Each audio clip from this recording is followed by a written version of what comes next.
बाबा जी और हुजूर जी की प्यारी संगत जी, राधा स्वामी जी, स्वागत है आपका हमारे चैनल में। संगत जी, कभी आपने सोचा है कि यह मानव जीवन हमें कितनी योनियों के चक्र को पार करने के बाद मिलता है?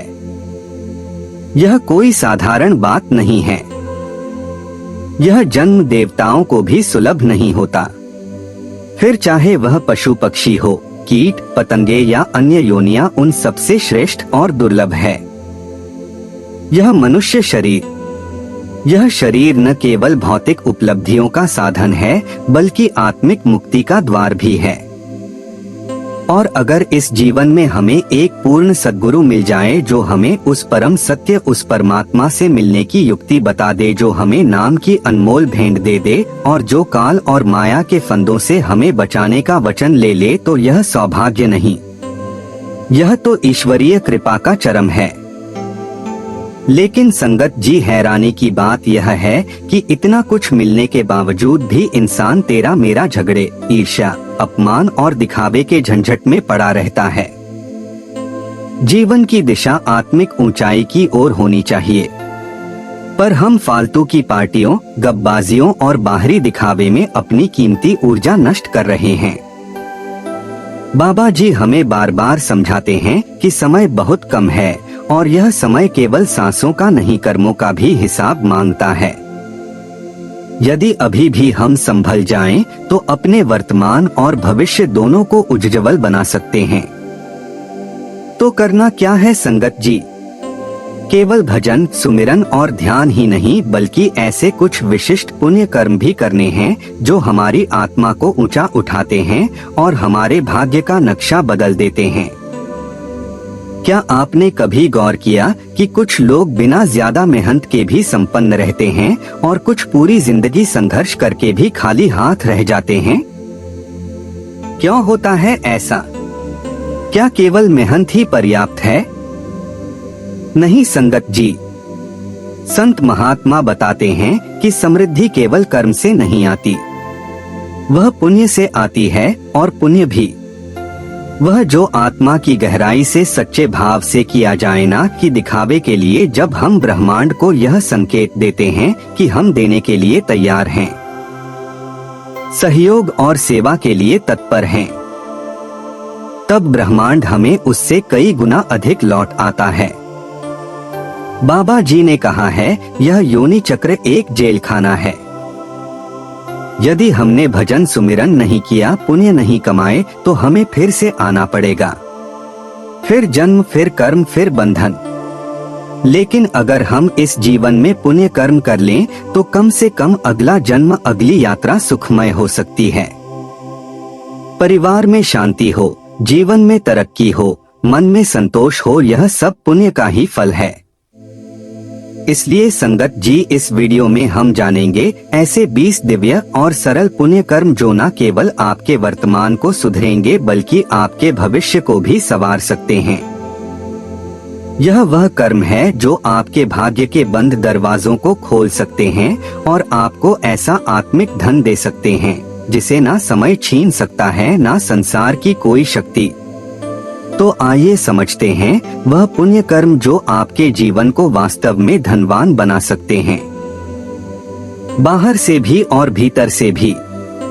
इसलिए संगत जी, इस वीडियो में अंत तक जुड़े रहिएगा, क्योंकि हो सकता है इन 20 पुण्य कर्मों में से कोई एक ऐसा कर्म आपके जीवन की दिशा ही बदल दे। यह बातें केवल सुनने की नहीं, अपनाने की है। जो आत्मा इन पुण्य मार्गों पर चल पड़ी, उसके लिए भाग्य भी रास्ता बदल देता है। और हाँ, अगर आप हमारे चैनल भजन मार्गम पर नए हैं, तो संगत जी, सबसे पहला और सर्वोच्च पुण्य कर्म जो हर आत्मा को करना ही चाहिए, वह है हर दिन ईश्वर का ध्यान करना। इससे ऊपर कोई पुण्य नहीं, क्योंकि यही वह मूल आधार है जिससे जीवन में शांति, स्पष्टता और सच्ची समृद्धि आती है। जब हम हर दिन कुछ समय निकालकर शांति से मालिक की याद में बैठते हैं, तो यह केवल एक साधना नहीं रहती, यह एक आत्मिक निवेश बन जाती है। ऐसा निवेश जो न केवल हमारे वर्तमान को सुखद बनाता है, बल्कि हमारे भविष्य को भी रोशन करता है। ध्यान का अर्थ है अपने चंचल मन को ईश्वर की उपस्थिति में टिकाना, उसकी शक्ति, प्रेम और करुणा को भीतर महसूस करना। जब हम इस प्रकार प्रतिदिन ध्यान करते हैं तो धीरे धीरे हमारे मन की बेचैनी, चिंता और बाहरी भागदौड़ का प्रभाव कम होने लगता है।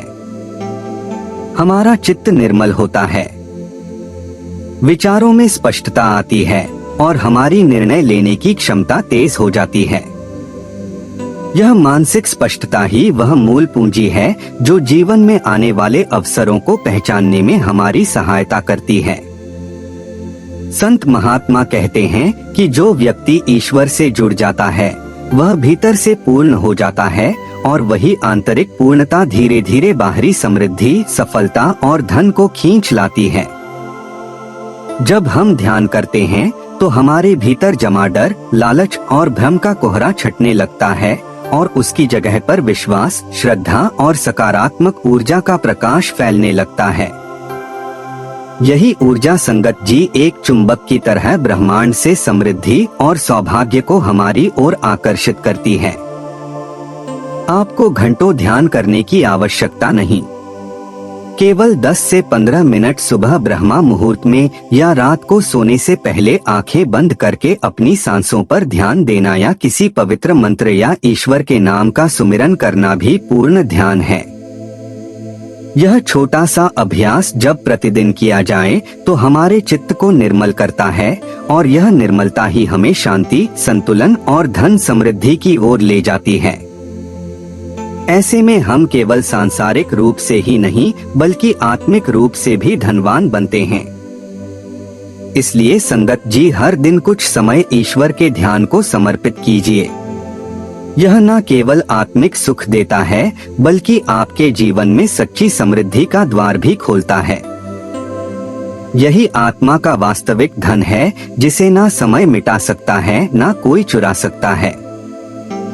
संगत जी अब समझते हैं, दूसरा पुण्य कर्म सच्चे मन से सेवा करना अर्थात निस्वार्थ सेवा। यह कोई मामूली बात नहीं बल्कि आत्मा की सच्ची अभिव्यक्ति है। जब हम किसी की मदद सिर्फ इसलिए करते हैं क्योंकि हम उसकी पीड़ा को महसूस करते हैं, बिना किसी स्वार्थ, लालच या प्रशंसा की चाह के, तो वही सेवा सच्चे अर्थों में पुण्य बन जाती है। कहते हैं नेकी कर और दरिया में डाल। यही निस्वार्थ सेवा का सार है। जब आप किसी को भोजन देते हैं, किसी अनजान बुजुर्ग को सड़क पार कराते हैं, किसी रोते हुए को ढांस देते हैं या किसी के अकेलेपन में उसकी बात चुपचाप सुन लेते हैं और बदले में आपको कोई शाबाशी नहीं चाहिए, कोई नाम या प्रसिद्ध नहीं चाहिए, तो जान लीजिए आपने पर। एक दिन जब वह स्वयं बीमार हो गई और आर्थिक तंगी में फंसी तो बिना किसी को बताए मदद उसके पास अपने आप आने लगी। किसी ने दवाई भेज दी, किसी ने राशन, किसी ने किराया भर दिया, सब कुछ बिना मांगे। संगत जी यही है सेवा का अदृश्य पुण्य जो समय आने पर चुपचाप फलता है। ध्यान रहे, सेवा का मतलब यह नहीं कि आप कोई बड़ा मंच बनाएं या अखबार में नाम छपे। सेवा वहाँ होती है जहाँ प्रेम होता है, संवेदना होती है। जब आप किसी की थकी हुई आत्मा को मुस्कुराकर देख लेते हैं, किसी की बात सहानुभूति से सुन लेते हैं या किसी भूखे को रोटी दे देते हैं, तो यह छोटे कर्म भी ब्रह्मांड की दृष्टि में विशाल पुण्य होते हैं। और जब यह छोटे छोटे कर्म आपकी आदत बन जाते हैं तो धीरे धीरे आपका जीवन हर दिशा से समृद्ध होने लगता है। केवल धन से नहीं बल्कि रिश्तों की मिठास, सम्मान की वर्षा और आत्मिक शांति से भी सच्ची सेवा संगत जीव है जो दिखावे के लिए नहीं दिल से की जाती है। ऐसी सेवा ना तो किसी मंच की मोहताज होती है, ना तालियों की, और यही सेवा अंततः ईश्वर की कृपा को आपके जीवन में आमंत्रित करती है। फिर जीवन में जो सुख आता है वह स्थायी होता है, ना चुराया जा सकता है, ना खोया जा सकता है। इसलिए निस्वार्थ सेवा को जीवन का हिस्सा बनाइए, क्योंकि यही वह बीज है जो आपके भाग्य में अदृश्य वरदानों की फसल उगा देता है। संगत जी अब समझते हैं अगला पुण्य कर्म दान देना, चाहे वह कितना भी छोटा क्यों ना हो। कहावत है, चमकते दिए की शुरुआत एक छोटी सी बाती और थोड़े से तेल से होती है। उसी तरह दान भले ही अल्प हो पर उसका असर गहरा और दूरगामी होता है। दान का मतलब केवल पैसा देना नहीं है, बल्कि अपनी कमाई, समय, वस्तु, ज्ञान या स्नेह का कोई अंश उस व्यक्ति को देना है जिसे उसकी आवश्यकता हो, और वह भी बिना किसी अपेक्षा के, बिना किसी दिखावे के। संत महात्मा कहा करते थे कि दान करने से डर और अभाव समाप्त होते हैं, क्योंकि दान करने वाला व्यक्ति यह स्वीकार कर लेता है कि उसके पास पर्याप्त है, और जब यह भाव आपके भीतर से निकलता है तो ब्रह्मांड इसे एक संकेत के रूप में ग्रहण करता है कि यह आत्मा और अधिक पाने योग्य है। यह भावना ही ब्रह्मांडीय नियमों को सक्रिय कर देती है, और वही व्यक्ति जो थोड़ा दे रहा है उसे 100 गुना लौटाया जाता है। एक वास्तविक उदाहरण लीजिए। एक रिक्शा चलाने वाला व्यक्ति रोज मंदिर जाते समय मंदिर के बाहर बैठे भिखारी को 2 रोटियां दे दिया करता था। खुद की आमदनी सीमित थी, लेकिन कभी भूखा नहीं सुलाया। एक दिन उसकी हालत बिगड़ी, अस्पताल जाना पड़ा। लेकिन वही भिखारी जिसे वह रोज खाना देता था, भीख मांगकर उसके इलाज के लिए पैसे लेकर आया। संगत जी, यह है दान का चमत्कार। यह कब, कैसे और किस रूप में आपके पास लौटेगा, यह केवल परमात्मा जानता है। दान केवल रुपयों में नहीं होता। आप अपने ज्ञान का दान कर सकते हैं तो मालिक मेरे अंधेरों को भी मिटाएगा। यही कारण है कि भले आपकी आमदनी सीमित हो, हर दिन या हर सप्ताह थोड़ा सा दान जरूर करें। यह आदत धीरे धीरे आपके जीवन से अभाव, डर और चिंता को हटाकर वहां धन, संतोष और आत्मिक तृप्ति का प्रवाह शुरू कर देती है। दान केवल पाने का माध्यम नहीं है, यह आपके भीतर से लेकर ब्रह्मांड तक को शुद्ध करने वाली शक्ति है, और यही है दान की सबसे बड़ी महिमा, जो दिखती नहीं पर जीवन के हर कोने को रोशन कर देती है। संगत जी, अब समझते हैं अगला पुण्य कर्म माता पिता और गुरुजनों की सेवा करना। यह कोई साधारण कार्य नहीं, बल्कि ऐसा पुण्य है जो सप्त समुंदर के बराबर गहरा और आकाश जितना ऊंचा माना गया है। माता पिता और गुरु हमारे जीवन की 2 ऐसी दिव्य शक्तियां हैं जो हमें न केवल जन्म और पालन पोषण देती हैं, बल्कि जीवन की जटिल राहों में रोशनी बनकर मार्ग दिखाती है। माता पिता ने हमारे लिए ना जाने कितनी रातें जागी, अपने सपनों को त्यागा, हमें बीमारी में गोद में उठाया और हर दोहक सुख में हमारी ढाल बनी रहे। वहीं गुरु, चाहे वह शिक्षक हो, आध्यात्मिक मार्गदर्शक हो या जीवन में ज्ञान देने वाला कोई भी व्यक्ति, वे हमारी आत्मा को अज्ञान से निकालकर चेतना के प्रकाश की ओर ले जाते हैं। कहावत है, जिनके चरणों में स्वर्ग है उनकी सेवा ही सबसे बड़ा तीर्थ है। जब हम सच्चे मन से अपने माता पिता की सेवा करते हैं, उनके स्वास्थ्य, सुविधा और सम्मान का ध्यान रखते हैं, उनके साथ समय बिताते हैं और उन्हें यह एहसास कराते हैं कि वे हमारे लिए बोझ नहीं आशीर्वाद है, तो वही सेवा हमारे भाग्य में अमूल्य वरदान बनकर उतरती है। उनके दिल से निकली एक सच्ची दुआ वह शक्ति रखती है जो किसी बड़े यज्ञ या व्रत से भी नहीं मिलती। एक सच्चा उदाहरण लें। एक साधारण मध्यम वर्गीय युवक अपने वृद्ध माता पिता की सेवा करता था। वह खुद भी तंग हालात में था, पर माता पिता को कभी कमी महसूस नहीं होने दी। वर्षों बाद जब उसके पास अचानक एक व्यवसाय का अवसर आया तो देखते ही देखते वह संपन्न हो गया। जब किसी ने पूछा, इतनी तरक्की कैसे हुई, उसने मुस्कुराकर कहा, मेरे पास तो सिर्फ माँ बाप की सेवा और उनकी दुआएं थी। संगत जी, यही है सेवा का असली फल। बिना प्रचार के किया गया पुण्य जो चुपचाप जीवन का भाग्य लिखता है। यही बात गुरु की सेवा पर भी लागू होती है। गुरु कोई भी हो सकता है, वह जिसने आपके जीवन को दिशा दी, आपको अंधकार से निकालकर प्रकाश की ओर मोड़ा। उनकी सेवा केवल चरण दबाना नहीं बल्कि उनके वचनों पर चलना, उनके ज्ञान को आदर देना और उन्हें सम्मान देना है। संत महात्मा कहते हैं, ईश्वर तक पहुंचने का सबसे सरल मार्ग माता पिता और गुरु की सेवा है, क्योंकि जब हम इन पवित्र रिश्तों का मान करते हैं, ब्रह्मांड को यह संकेत जाता है कि हम कृतज्ञ, विनम्र। अगला पुण्य कर्म ईमानदारी से अर्जन करना, यानी ऐसा धन कमाना जिसमें ना छल हो, ना कपट, ना किसी का अधिकार छीनने का भाव। कहते हैं मेहनत की कमाई में बरकत होती है और छल की कमाई में अशांति। धन कमाना एक सामान्य बात हो सकती है, लेकिन धर्म, सच्चाई और नैतिकता के मार्ग पर चलकर धन अर्जित करना, यह वास्तव में एक महान और पुण्य कर्म है। यह वही धन होता है जो केवल हमारे पास आता ही नहीं बल्कि हमारे जीवन में टिकता है, फलता फूलता है और साथ ही सुख, सम्मान और संतोष भी लेकर आता है। आजकल के समय में कई लोग छोटी सी सफलता के लिए बड़े बड़े समझौते कर लेते हैं। टैक्स चोरी, झूठे वादे, गैरकानूनी व्यापार या किसी और की मेहनत पर अपना अधिकार जमाना, यह सब अब चालाकी मानी जाती है। लेकिन संगत जी, जैसे खोटे सिक्के चल नहीं पाते, वैसे ही बेईमानी की कमाई देर तक नहीं ठहरती। ऐसा धन चाहे ऊपर से बड़ा दिखे, लेकिन भीतर से डर, बेचैनी और खोखलापन ही देता है। एक सच्चा उदाहरण लें।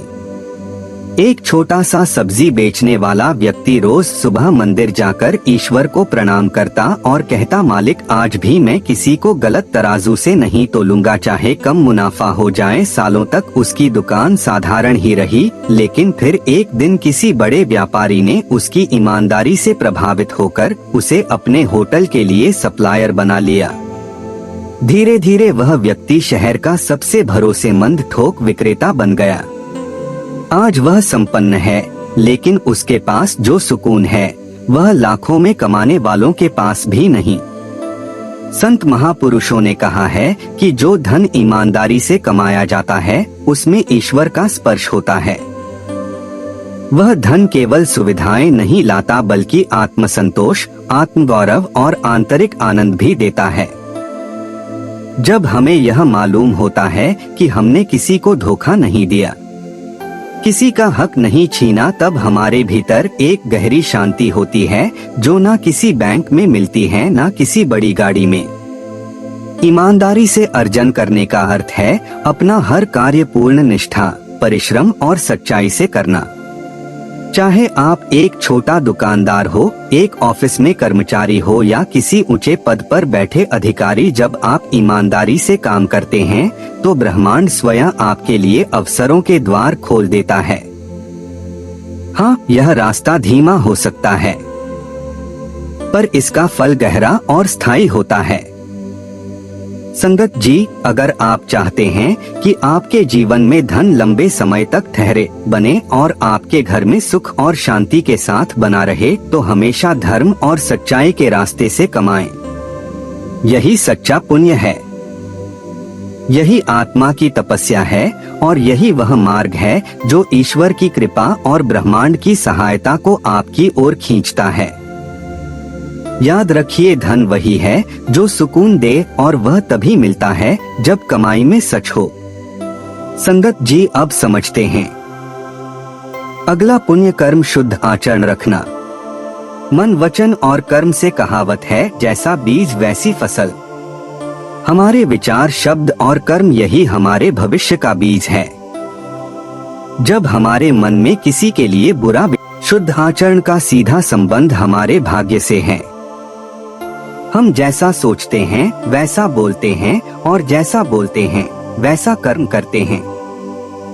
यही तीनों मिलकर हमारे जीवन की दिशा तय करते हैं।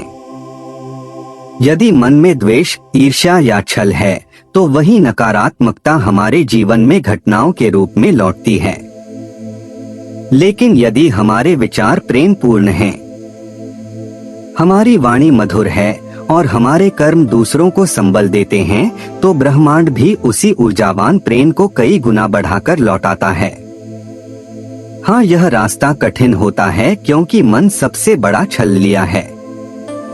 लेकिन यदि हर दिन हम सजग होकर इस पर ध्यान दें कि आज मैंने क्या सोचा, कैसे बोला और क्या किया, तो यह अभ्यास हमें आत्मिक रूप से इतना मजबूत कर देगा कि नकारात्मक परिस्थितियां भी हमें डिगा नहीं पाएंगी। ऐसे व्यक्ति पर लोग भरोसा करते हैं, उसके रिश्ते मधुर होते हैं और धन भी स्थायी रूप से टिकता है क्योंकि ब्रह्मांड उसे योग्य समझता है। संगत जी, इसलिए हर दिन यह आत्मचिंतन करें, क्या मेरा मन किसी के प्रति गलत तो नहीं सोच रहा? क्या मेरी वाणी सम्मान दे रही है? क्या मेरे कर्म प्रेरणादायक है? यही शुद्ध आचरण है और यही वह आत्मिक सुगंध है जो ईश्वर और समृद्धि दोनों को आकर्षित करती है। याद रखिए, जहाँ पवित्रता होती है वहाँ परमात्मा स्वयं निवास करता है। यही सच्चा पुण्य है और यही जीवन को धन, शांति और संतोष से भरने वाली राह है। संगत जी, अब समझते हैं अगला पुण्य कर्म अपने कार्य में परिश्रम और प्रेम भरना। कहावत है, जिस काम में दिल ना हो वह रोटी भी पत्थर जैसी लगती है। ठीक वैसे ही जब हम कोई काम केवल मजबूरी, डर या दबाव में करते हैं तो उसमें ना उत्साह होता है, ना ऊर्जा और ना ही वह परिणाम जो हमें मिल सकते थे। ऐसा कार्य केवल शरीर को थकाता है, आत्मा को नहीं छूता। लेकिन जब हम अपने काम को पूरे प्रेम, निष्ठा और समर्पण के साथ करते हैं तो वही कार्य साधना बन जाता है, तपस्या बन जाती है। और ऐसी तपस्या कभी व्यर्थ नहीं जाती। संत महापुरुष कहा करते थे, हर कार्य को ईश्वर की पूजा समझकर करो। जब हम अपने कार्य को भगवान की भेंट समझकर करते हैं, चाहे वह एक छोटा सा काम क्यों ना हो, तो उसमें हमारी मेहनत के साथ साथ आत्मिक ऊर्जा भी जुड़ जाती है और यही ऊर्जा उस काम को साधारण से असाधारण बना देती है। एक सच्ची घटना है, एक मोची जो रोज अपने फुटपाथ पर बैठकर बड़े प्रेम और सफाई से लोगों के जूते ठीक करता था। वहाँ हर ग्राहक को मुस्कान के साथ सेवा देता, बिना किसी दिखावे के, बिना जल्दीबाजी के। सालों बाद उसी जगह से गुजरते हुए एक बड़े जूता ब्रांड के मालिक ने उसकी ईमानदारी और शिल्प देखकर उसे अपने वर्कशॉप में काम दे दिया और वह व्यक्ति वहां से अपनी खुद की दुकान तक पहुंचा। यह थी उस प्रेम से किए गए छोटे से काम की शक्ति। परिश्रम का अर्थ केवल शरीर को थकाना नहीं होता। संगत जी, यह मानसिक एकाग्रता, जिम्मेदारी, निष्ठा और स्वाभाविक ईमानदारी का सम्मेलन है और जब इस परिश्रम में प्रेम भी जुड़ जाता है, यानी हमें अपने काम से खुशी मिले, एक उद्देश्य नजर आए और हम उसे अपने अस्तित्व का हिस्सा मान ले, तब वह काम केवल आजीविका नहीं रहता, वह जीवन का साधन और आत्मा का विस्तार बन जाता है। देखिए, जिन लोगों को अपने काम से प्यार होता है वह थकते नहीं, वह हर दिन कुछ नया सीखते हैं, कुछ नया रचते हैं और ऐसे लोग न केवल धन कमाते हैं बल्कि नाम और आत्मसंतोष दोनों अर्जित करते हैं। जो भी कार्य करें उसे छोटा या कम महत्वपूर्ण ना समझें। चाहे वह एक चाय की, तो वह काम आपको ऊपर उठाएगा। इसीलिए संगत जी, जो भी कर्म करें उसे ईश्वर की सेवा समझकर करें, उसमें आत्मा, प्रेम और तपस्या का मेल हो। यही है वह अदृश्य सिद्ध जो आपको धीरे धीरे ऊंचाइयों तक ले जाती है। यही वह पुण्य कर्म है जो न केवल आपके कर्मों को पावन बनाता है बल्कि आपके जीवन की नींव को इतना मजबूत कर देता है कि कोई भी तूफान आपको हिला नहीं सकता।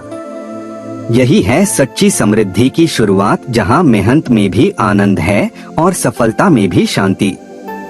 संगत जी, अब समझते हैं अगला पुण्य कर्म धैर्य और संयम रखना। विशेषता जीवन के कठिन समय में कहते हैं, समय सदा एक जैसा नहीं रहता, पर जो समय में टिक गया वही विजेता कहलाता है। जीवन में कठिनाइयां आना तय है। कभी आर्थिक तंगी, कभी रिश्तों की उलझने, कभी स्वास्थ्य की गिरावट या कभी मानसिक अवसाद। ऐसे समय में मनुष्य टूटने लगता है और उसे लगता है कि अब रास्ता बदल लेना चाहिए, हार मान लेना ही बेहतर है। लेकिन संगत जी, यही वह मोड़ होता है जहां पर इंसान की आत्मिक परिपक्वता और पुण्य की वास्तविक परीक्षा होती है। धैर्य का अर्थ है चाहे कैसी भी परिस्थिति आ जाए, हम अपने संतुलन को ना खोए, और संयम का अर्थ है अपने विचारों, वाणी और कर्मों पर नियंत्रण बनाए रखना। जो व्यक्ति संकट में भी इन दो गुणों को थामे रहता है, वही जीवन की ऊंचाइयों तक पहुंचता है। संत महापुरुष कहा करते थे, जो तूफान में भी शांत रह सके, वही आत्मा ईश्वर के सबसे निकट होती है, क्योंकि ब्रह्मांड स्वयं उन लोगों की सहायता करता है जो तूफानों को देखकर घबराते नहीं बल्कि अंदर की रोशनी को और तेज कर देते हैं। एक सच्चा उदाहरण लें। एक साधारण किसान जिसकी फसल लगातार 3 साल खराब हुई। गांव वालों ने मजाक उड़ाया, रिश्तेदारों ने ताने दिए, लेकिन उसने धैर्य नहीं छोड़ा। चौथे साल उसने जैविक खेती की ओर रुख किया। धीरे धीरे उसकी खेती मॉडल बन गई और सरकार तक ने उसे सम्मानित किया। आज वही व्यक्ति दूसरों को रोजगार दे रहा है। उसने कहा, मैं हार मान सकता था, पर मैंने खुद से वादा किया था, यह वक्त भी गुजर जाएगा। संगत जी, जब हम संयम रखते हैं तो हम गलत निर्णय नहीं लेते, दूसरों को दोष नहीं देते और अपने कर्मों को दूषित नहीं होने देते। और जब हम धैर्य रखते हैं तो समय स्वयं हमारे पक्ष में पलटने लगता है और हमारे अच्छे कर्मों का फल हमें कई गुना होकर लौटता है। यह ब्रह्मांड का नियम है, जो अपने को रोके रखता है उसे ईश्वर वह देता है जिसकी वह कल्पना भी नहीं करता। कई बार जीवन रुक गया, ऐसा लगता है जैसे कोई रास्ता ना बचा हो, जैसे अंधकार ही अंधकार हो। ऐसे समय में खुद से कहिए, यह ईश्वर की परीक्षा है और मैं इसे पार करूंगा। यह आत्मबल आपको ठिकाए रखेगा, और जब समय बदलेगा तो संगत जी, वह सिर्फ आपको उठाएगा नहीं, आपको उड़ने का अवसर देगा। यही है धैर्य और संयम का अद्भुत चमत्कार, जो न सिर्फ जीवन की कठिनाइयों को पार करवाता है बल्कि आपको उस आंतरिक और बाहरी समृद्धि तक पहुंचाता है जिसकी आपने कभी कल्पना भी नहीं की होती। यही पुण्य है, यही आत्मा की विजय है और यही ईश्वर की सच्ची कृपा को आकर्षित करने का मार्ग है। संगत जी, अब समझते हैं। अगला पुण्य कर्म प्रभु का आभार जताना, रोजाना धन्यवाद देना। कहावत है, जिसने शुक्रिया कहना सीख लिया उसने कृपा बरसाना भी सीख लिया। बहुत बार हम जीवन में उन चीजों पर ध्यान नहीं देते जो हमारे पास है, तो वह काम आपको ऊपर उठाएगा। इसीलिए संगत जी, जो भी कर्म करें उसे ईश्वर की सेवा समझकर करें। उसमें आत्मा, प्रेम और तपस्या का मेल हो, बल्कि बस उसी की कमी गिनते रहते हैं जो हमें अभी तक नहीं मिला। यही कारण है कि हमारी आंखें भरी थाली को छोड़कर खाली कटोरी पर टिक जाती हैं और हमें जीवन में सिर्फ अभाव ही दिखाई देता है। लेकिन संगत जी, जब हम हर दिन पूरे दिल से प्रभु का धन्यवाद करते हैं, अपने माता पिता, परिवार, तन मन की सेहत, 2 वक्त की रोटी, छत और जिंदगी की छोटी छोटी खुशियों के लिए, तो हमारे भीतर एक बहुत ही सुंदर ऊर्जा जगती है जिसे कृतज्ञता कहते हैं। संत महात्मा कहा करते थे, कृतज्ञ हृदय ही ईश्वर को सबसे प्रिय होता है और ऐसा हृदय कभी खाली नहीं रहता। जब हम ब्रह्मांड को यह संदेश देते हैं कि हे प्रभु, आपने जो भी दिया मैं उसका आभारी हूँ, तब ब्रह्मांड और अधिक देने के लिए तत्पर हो जाता है। यह कोई कोरी कल्पना नहीं बल्कि अनेकों जीवनों में देखी गई सत्यता है। एक सच्चा उदाहरण लें। एक साधारण महिला थी जो रोज सुबह उठकर भगवान को हाथ जोड़कर सिर्फ इतना कहती, प्रभु जो कुछ भी दिया उसी में आनंद है। उसके पास बड़ा घर नहीं था। नई लग्जरी चीजें पर उसके चेहरे पर संतोष की जो चमक थी वह कई अमीरों में नहीं दिखती थी। सालों बाद जब उसका बेटा एक बड़ी कंपनी में अफसर बना तो किसी ने उससे पूछा, तुमने ऐसा क्या किया जो इतनी कृपा मिली? वह बोली, मेरी माँ ने सिखाया था, जो है उसका शुक्र मनाओ, बाकी प्रभु खुद पूरा कर देगा। संगत जी, आप दिन की शुरुआत में या रात को सोने से पहले सिर्फ 5 मिनट प्रभु से बात करें। कहें, हे प्रभु, आज जो कुछ भी आपने दिया उसके लिए धन्यवाद, चाहे वह थोड़ा हो या बहुत, मैं संतुष्ट हूँ। यह छोटा सा अभ्यास धीरे धीरे आपके अंदर एक गहरा संतोष, विश्वास और सकारात्मक ऊर्जा भरता है। यही ऊर्जा फिर ब्रह्मांड में प्रतिध्वनि बनकर लौटती है और आपके जीवन में अवसर, धन, प्रेम और शांति लेकर आती है। याद रखिए संगत जी, कृतज्ञता कोई छोटा कर्म नहीं है। यह वह सूक्ष्म पुण्य है जो आपके वर्तमान को रोशन करता है और भविष्य को समृद्ध बना देता है। जब आप भीतर से पूर्ण महसूस करते हैं तभी बाहरी समृद्धि टिकती है, वरना लाखों कमाकर भी कोई अंदर से खाली रह सकता है। इसलिए जिसने शुक्रिया कहना सीख लिया उसने ईश्वर की कृपा को बुलाना सीख लिया। तो आइए हर दिन यह पुण्य कर्म करें, प्रभु का आभार जताएं, क्योंकि यही वह बीज है जो जीवन में सच्चे धन, स्थायी सुख और आत्मिक संतोष का वट वृक्ष बनकर खड़ा होता है। यही है असली समृद्धि की कुंजी। संगत जी, अब समझते हैं अगला पुण्य कर्म ईमानदारी से टैक्स भरना और सरकारी नियमों का पालन करना। आम धारणा यह है कि धर्म और पुण्य केवल मंदिर में दीप जलाने, दान देने या सेवा करने से ही होते हैं। पर धर्म वही होता है जहां कर्तव्य निभाया जाता है। अक्सर लोग सोचते हैं कि टैक्स चुकाना बस एक सरकारी मजबूरी है, पर असल में यह भी एक गंभीर आत्मिक जिम्मेदारी है और यह भी एक अदृश्य लेकिन सशक्त पुण्य कर्म है। जब हम ईमानदारी से टैक्स भरते हैं तो हम केवल एक आर्थिक कर्तव्य नहीं निभा रहे होते, हम उस भूमि, समाज और व्यवस्था के प्रति आभार प्रकट कर रहे होते हैं जिसने हमें रहने की जगह दी, शिक्षा, स्वास्थ्य, सड़कें, सुरक्षा और आजादी दी। यह टैक्स ही तो है जिससे गांव में स्कूल बनता है, शहर में अस्पताल चलता है, किसानों को मदद मिलती है और हमारी आने वाली पीढ़ियों को रोशनी और राम मिलती है। टैक्स देना कोई घाटे का सौदा नहीं, बल्कि समाज को सींचने का एक जिम्मेदार बीजारोपण है। एक उदाहरण लीजिए। एक व्यापारी थे जो हर साल ईमानदारी से टैक्स भरते थे, बल्कि बस उसी की कमी गिनते रहते हैं जो हमें अभी तक नहीं मिला। यही कारण है कि हमारी आंखें भरी थाली को छोड़कर खाली कटोरी पर टिक जाती हैं और हमें जीवन में सिर्फ अभाव, जबकि बाकी लोग उन्हें ताना देते थे कि तू क्यों इतना देता है, बेवकूफी है। लेकिन वही व्यापारी जब अपने क्षेत्र की टैक्स पेइंग कम्युनिटी स्कीम में आए तो सरकार ने उनकी फर्म को प्राथमिकता दी और उनके बच्चे को स्कॉलरशिप मिली, और सबसे बड़ी बात, उन्हें कभी छिपने, डरने या अफसरों से भागने की जरूरत नहीं पड़ी। उनका जीवन शांत और सम्मान पूर्ण बना रहा। संत महापुरुष कहते थे, सच्चा धर्म वही है जो अपने कर्तव्यों से भागे नहीं। यह कर्तव्य चाहे घर का हो, समाज का या राष्ट्र का।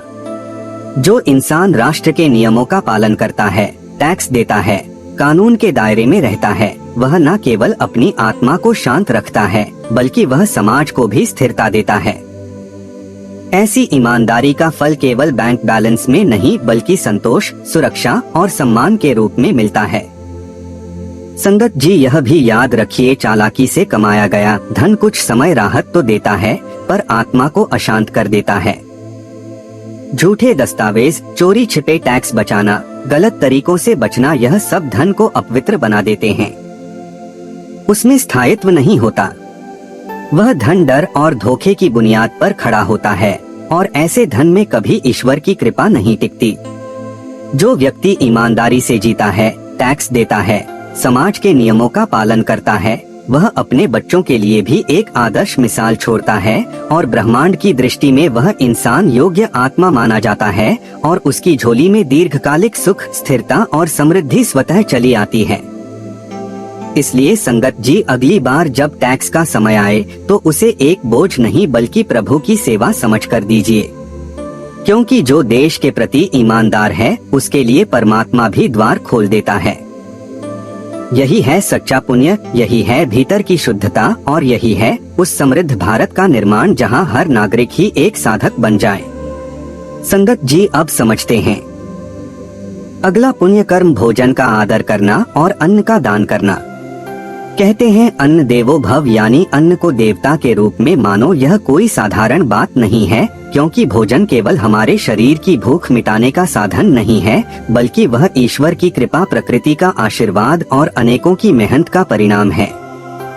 एक रोटी की थाली तक पहुंचने के लिए किसान की मेहनत, मजदूरों की पसीना, सूर्य की किरणें, बारिश की बूंदें और धरती माता का धैर्य सब कुछ शामिल होता है। इसलिए भोजन का अपमान करना या उसे प्लेट में छोड़ देना केवल अन्न की ही नहीं बल्कि उस दय ऊर्जा की भी अवहेलना है जो हमें जीवित रखती है। संत महापुरुष कहा करते थे, जो अन्न का आदर करता है वह प्रकृति की शक्ति से जुड़ जाता है और जो दूसरों को भोजन देता है वह सीधे ईश्वर को तृप्त करता है। यह कोई उपमा नहीं है, यह गहन सत्य है। एक सच्ची घटना सुनिए।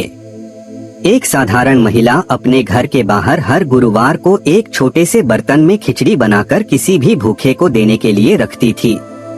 उसने कभी ज्यादा नहीं सोचा, बस नियत रखी। कुछ ही महीनों बाद उसकी बेटी को एक सरकारी स्कॉलरशिप मिली जो पहले असंभव लग रही थी। जब लोगों ने पूछा कैसे हुआ तो वह बोली, मैंने कुछ नहीं किया, बस थोड़ा सा अन्न बांटा था। शायद उसी का फल है। संगत जी, अन्न का दान सबसे सीधा और प्रभावशाली पुण्य कर्म माना गया है, क्योंकि यह सीधे जीवन की रक्षा करता है। जब आप किसी भूखे को खाना देते हैं बिना दिखावे, बिना उम्मीद के, तो वह सिर्फ एक पेट नहीं भरता, वह आपके भाग्य को भी बढ़ता है। कहते हैं, जिसने किसी भूखे को तृप्त किया उसने ईश्वर को अर्घ्य दिया। और यह कोई कोरी कहावत नहीं, जबकि बाकी लोग उन्हें ताना देते थे कि तू क्यों इतना देता है, बेवकूफी है। हजारों जीवनों की सच्चाई है। अक्सर लोग सोचते हैं कि हमारे पास तो खुद ही कम है, हम क्या देंगे। लेकिन संगत जी, पुण्य का माप राशि नहीं होती, भावना ही उसका मूल्य है। जब आप अपने हिस्से की रोटी में से एक हिस्सा भी किसी जरूरतमंद को दे देते हैं तो वह कर्म आपके जीवन की दरिद्रता, तनाव और मानसिक क्लेश को भी दूर करने लगता है। अन्न का दान आत्मा को भी तृप्त करता है और जिसके मुंह से दुआ निकलती है वह सीधे आपकी किस्मत के ताले खोल सकती है। इसलिए संगत जी, भोजन को कभी भी हल्के में ना लें, उसे आदर से ग्रहण करें, बचाएं और दूसरों के साथ बांटें। जिस थाली से खाओ उसका मान रखो। यह सिर्फ कहावत नहीं, एक जीवन सूत्र है। जब भी मौका मिले किसी भूखे को प्रेम से अन्न दीजिए, क्योंकि भूखे को रोटी और आत्मा को संतोष एक साथ देने वाला कर्म सबसे तेज फल देने वाला पुण्य बन जाता है। यही भोजन का सम्मान, यही अन्न का दान आपकी समृद्धि की जड़ें गहराई तक सींचता है और जीवन को भीतर से भी और बाहर से भी पूर्ण बनाता है। यही है सच्चा धर्म और यही है प्रभु की सच्ची सेवा। संगत जी, अब समझते हैं अगला पुण्य कर्म पवित्र पुस्तकों का अध्ययन करना और उस ज्ञान से दूसरों को प्रेरित करना। कहते हैं, अज्ञान अंधकार है और ज्ञान वह दीपक है जो जीवन को दिशा देता है। भगवत गीता, उपनिषद, रामायण, संत वाणी यह केवल धार्मिक ग्रंथ नहीं बल्कि मानव आत्मा की खुराक है। जब हम इनका अध्ययन करते हैं तो हम केवल अक्षर नहीं पढ़ रहे होते, हम अपनी आत्मा को प्रभु से जोड़ रहे होते हैं।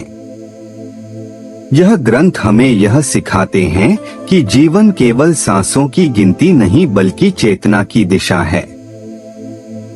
वे हमें सिखाते हैं कि कर्म क्या है, धर्म क्या है और जीवन का उद्देश्य कैसे प्राप्त किया जा सकता है। संत महापुरुष कहते थे, पवित्र पुस्तकों का अध्ययन आत्मा की सफाई है। जब हम हर दिन कुछ समय इन ग्रंथों को पढ़ते हैं तो हमारे विचार शुद्ध होते हैं, हमारे निर्णयों में स्पष्टता आती है और हमारी आत्मा एक नई रोशनी से भर जाती है। लेकिन संगत जी, इससे भी उच्चतम पुण्य तब होता है जब हम इस ज्ञान को अपने तक सीमित नहीं रखते बल्कि इसे दूसरों से साझा करते हैं। एक उदाहरण से समझिए। एक युवक जो जीवन की उलझनों में डूबा हुआ था। एक दिन किसी ने उसे भगवत गीता का एक श्लोक समझाया, कर्मण्वाधिकारस्ते मा फलेषु कदाचन। उस एक पंक्ति ने उसकी सोच को पूरी तरह बदल दिया। उसने शिकायत करना छोड़ दिया और निष्काम भाव से कर्म करने लगा। कुछ वर्षों में वह न केवल सफल हुआ बल्कि औरों के लिए भी प्रेरणा बन गया। यह है ज्ञान का दान और दानों में सबसे श्रेष्ठ दान। विद्या ददाति विनयम, ज्ञान विनम्रता देता है और विनम्रता आत्मिक उन्नति का द्वार खोलती है। जब आप किसी परेशान व्यक्ति को एक संत की पंक्ति सुनाते हैं, किसी भ्रमित को रास्ता दिखाते हैं या किसी को प्रभु की ओर मोड़ने का प्रयास करते हैं, तो आप न केवल उसका जीवन बदल रहे होते हैं बल्कि अपना भाग्य भी संवार रहे होते हैं।